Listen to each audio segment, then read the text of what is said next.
देखें inverse of function हमने दिया कि ये एक फंक्शन हमने डिफ़ाइन किया एक्स, ये इससे इस तरह फंक्शन डिफ़ाइन किया, ये सेट आपके पास ए आ गया और ये सेट क्या आ गया B. Function define from set A to set B की तरफ। ये इसका नाम हमने रखा हुआ है एक्स है, तो ये डोमेन आ गई, और ये जो एफ ऑफ एक्स है वो इसकी क्या आ गई आपके पास रेंज आ गई। तो इस फंक्शन का नाम ये जो होगा आपके पास वो एफ ऑफ एक्स कहलाएगी, फंक्शन अंडर द एक्स कहलाएगी। जब हम इसका उलट लेंगे यहाँ से उलट, इस वक्त ये आपके पास डोमेन था और ये आपके पास क्या था रेंज, और उस वक्त जो फंक्शन आपके पास था वो क्या है एफ ऑफ एक्स। उलट में क्या होगा, ये वाली जो रेंज थी ये क्या बन जाए आपके पास डोमेन बन जाए, क्या बन जाए डोमेन, और ये जो डोमेन थी ये आपके पास क्या बन जाए रेंज। तो इस वक्त फंक्शन को जब उलट हम लेंगे, यानी डोमेन को हम रेंज बना देंगे और रेंज को डोमेन बना देंगे, तो इस फंक्शन को फिर हम क्या कहेंगे इनवर्स ऑफ फंक्शन। यानी ये डिपेंडेंट व इंडिपेंडेंट था और ये आपके पास क्या था डिपेंडेंट था। अब उल्टा क्या हो गया, ये वाला डिपेंडेंट क्या बन गया इंडिपेंडेंट, और इंडिपेंडेंट क्या बन गया डिपेंडेंट। इस तरह के फंक्शन को हम क्या कहते हैं इनवर्स कहते हैं। कि एक ऐसा फंक्शन जिसमें आप डोमेन को रेंज बना दें और रेंज को डोमेन बना दें, उस फंक्शन को आप क्या कहते हैं इनवर्स ऑफ द फंक्शन। यानी कि ये आपके पास किसी भी फंक्शन की जब रेंज उसकी डोमेन बन जाती है, कोई फंक्शन हो उस किसी दूसरे फंक्शन की रेंज उस फंक्शन की क्या बन जाए डोमेन बन जाए, तो वो आपके पास क्या होता है इनवर्स होता है। एक फंक्शन है आपके पास, उसकी डोमेन और दूसरी क्या थी आपके पास रेंज थी, तो ये आपके पास फंक्शन जब उसकी रेंज किसका काम करना शुरू कर दो डोमेन का, और डोमेन किधर चली जाए रेंज की तरफ, तो उसको आप फिर क्या कहेंगे इनवर्स ऑफ द फंक्शन। ठीक है, अब देखें ज़रा इनवर्स फंक्शन कब पॉसिबल होगा। 1 2 3 4 5 6 1 1 1 ये है।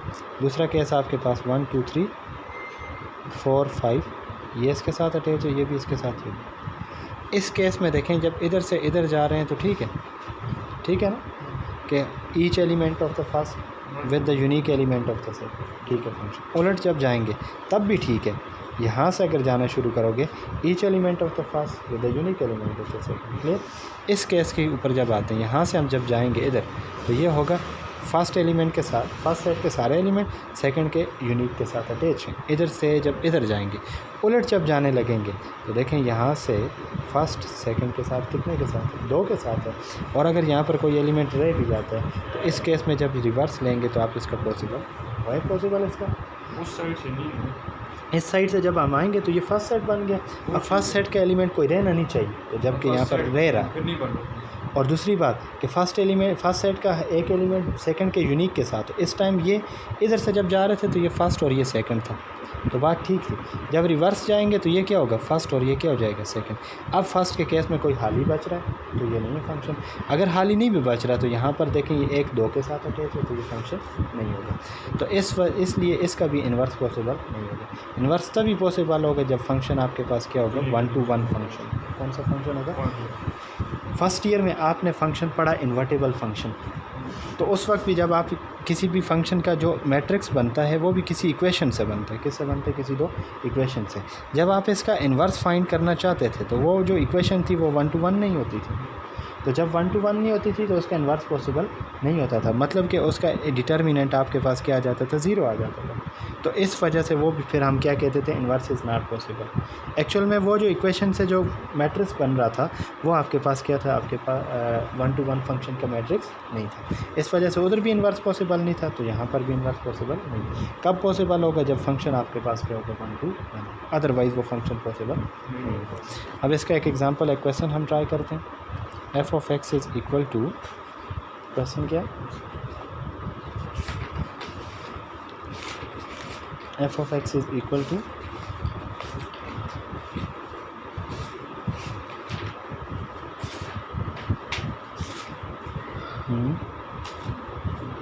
f of x equal to आपके पास क्या कौन से y equal to f of x x plus 5। कैसे करेंगे, सबसे पहला स्टेप, फर्स्ट स्टेप इसका क्या होगा, f of x is equal to आपके पास क्या x प्लस 5 है, taking f inverse on both side. क्या करेंगे, taking f inverse on both side. यहाँ तक समझ आ गई। इधर भी f इनवर्स आ जाएगा एफ ऑफ एक्स के साथ। यहाँ पर भी क्या आ जाएगा, एफ इनवर्स किसके साथ आ जाएगा, एक्स प्लस 5। ठीक है, ये एफ इनवर्स और एफ क्या हो जाएगा, कैंसिल हो जाएगा।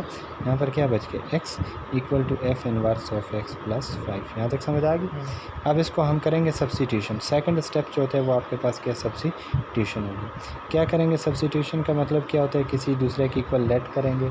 लेट करते हैं इसको किसके इक्वल, जेड के इक्वल। जेड किसके इक्वल है, एक्स प्लस 5। यहाँ तक समझ आओगी। अब यहाँ पर तो आप जेड पुट कर लेंगे, इधर का क्या होगा, सब्स्टिट्यूशन आपके पास तभी ठीक होती है जब टोटल वेरिएबल क्या हो जाए, चेंज हो जाए। टोटल वेरिएबल क्या हो जाए, चेंज। ऐसा नहीं है कि इधर आपके पास जेड आ जाए और इधर क्या आ जाए, एक्स आ जाएगा। अगर एक्स है सारा एक्स हो, जेड है तो सारा क्या होना चाहिए, जेड। तो इसलिए मुझे एक्स की वैल्यू भी फाइंड करनी पड़ेगी। प्लस इधर आके क्या हो जाएगा, माइनस। तो एक्स इक्वल टू क्या हो जाएगा, जेड माइनस 5। जिधर एक्स हुआ उसकी जगह मैं लिखूँगा जेड माइनस 5, और जिधर एक्स प्लस 5 था उसकी जगह मैं क्या लिखूँगा, जेड। इसकी जगह क्या लिख लूँगा, जेड माइनस 5।